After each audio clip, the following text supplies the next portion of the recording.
as far as the hidden harmony argument goes, I mean, it's a decent argument, but there are a few problems that come up with it.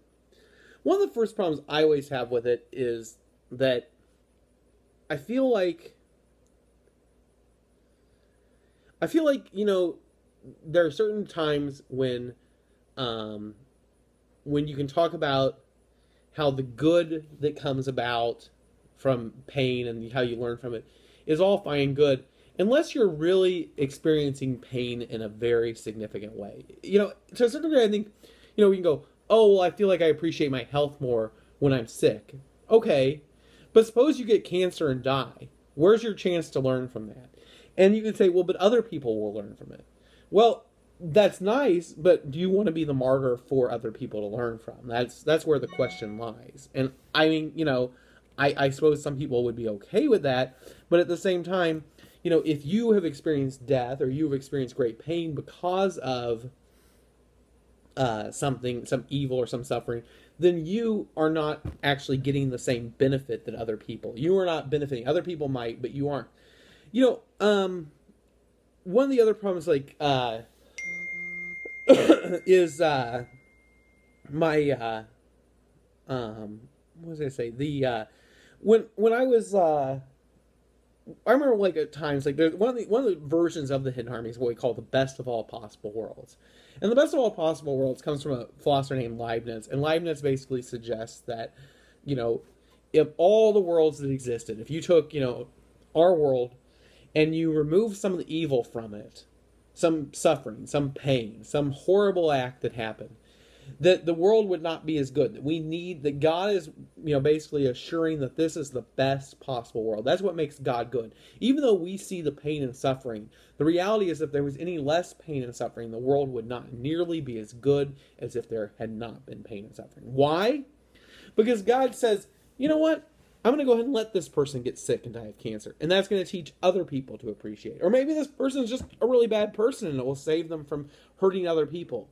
Or, you know, maybe it will teach their children to appreciate life. Or some person who maybe they don't even know will see them die and realize that they need to live a better life. And so, you know, every single act, in fact, makes the world a better place. If you remove any evil, then the world is not as good a place. The problem with that is, you know, at the end of the day, you're telling me that when I experience pain, that when somebody dies, that that's actually being done, that if that would not have happened, the world would be a worse place? That God couldn't have come up with a better way to do this? It seems quite unfulfilling to a certain degree. Now, with that said, you know, I think the idea that, you know, good can come out of bad is a legitimate point. When I was in college, there was a fire in the dormitory I lived in, and it was not a huge dormitory by any means, and so it was a dorm with, I think there were about 40 of us living in it, maybe not even that many, maybe like 35, and and a fire started in the floor below mine, and my RA, my resident assistant, he had gone to sleep that night. He had fallen asleep with his door open. And so he heard the alarm, and he quickly ran through and woke everybody up.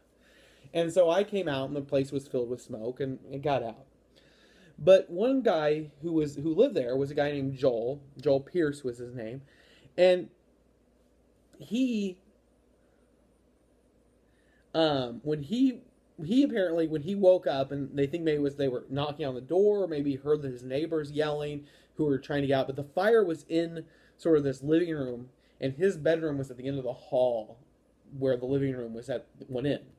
And he got up apparently, and he opened the door, and when he opened the door, the fire wanted fresh air, and it shot all this heat and power right into him, and he didn't get burned like on his outside, but the heat actually burned his lungs and actually burned his lungs out, and he was killed because he got hit by a wall of 1,000-degree heat, and suddenly it goes boom right in his face, and he breathes it in, and it burnt out of his lungs, and he was killed.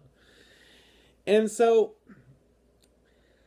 Joel was supposed to get married actually, like not that weekend coming up, at the next weekend. So I think that happened on a Tuesday or Wednesday, and he was supposed to get married the following Saturday. Not that Saturday, but the Saturday after. It was right before break, and he was supposed to get married like a week later. So he was about 11 days, I think, from his wedding day. And I always think, you can say like, well, did I learn from that? Sure, I learned stuff from it, but I still think the world's a worse place because he died. Just the way I am. I mean, I don't. You have a hard time convincing me, or that his fiance, that the world's actually better, that life is better because of that. Now I know his fiance, not necessarily. I don't talk to her or anything, but I know her through, Facebook or whatever. I don't know if we're friends or not, but I'm friends with a lot of people she is friends with. She didn't marry another guy that we went to college with. He used to live right across the hall from me the year before in college, and and I think that they're perfectly happily married. Maybe she would think that this actually worked out well. I don't know, but at the same time, I am fully convinced that maybe the world is not as good a place because of the fact that Joel ended up getting killed at that age. And so it comes back to this issue. One of the things that came up during this was that the after the fire, they had some events. They had some fundraisers to try to get some money to help students who'd lost stuff and everything. And so they had they had like a dinner to thank a lot of the volunteers, other people who'd helped. And one of the people they were thanking was the fire department. And so the fire chief from this small town, which was a volunteer fire department, he came and he said, we usually do education out in the schools. And he said, this year, ever since this fire, we've been talking about the fire. And we found that a lot of these kids have been listening a lot more because we were able to use this story. He said, and so there's some good that's coming out of it. Now, the reason I bring this up is to say, what he was saying is there was good that was coming out of the fire. Not that the good outweighed the bad, but rather just that good was coming out of this event. And that, I think, is the whole point of this, is that for the Hidden Harmony and for the Best of All Possible Worlds and other things, they are actually arguing that the good that comes out of it supersedes the bad. That it overtakes it, and actually makes it for the best. And what I would say is, yeah, I think the good comes out of it. I think as humans, even in a horrible thing, we can find good and we can build from it and grow from it. But to suggest that there are not things that make the world a worse place seems problematic. And then we have to ask, why does God allow that? And that is something that I never really feel, and that's maybe more just an emotional reaction. But at least in my opinion, it's hard for me to believe that, in fact, the Hidden Harmony, that this is all being done for the greater good, that there aren't things that actually make the world a worse place.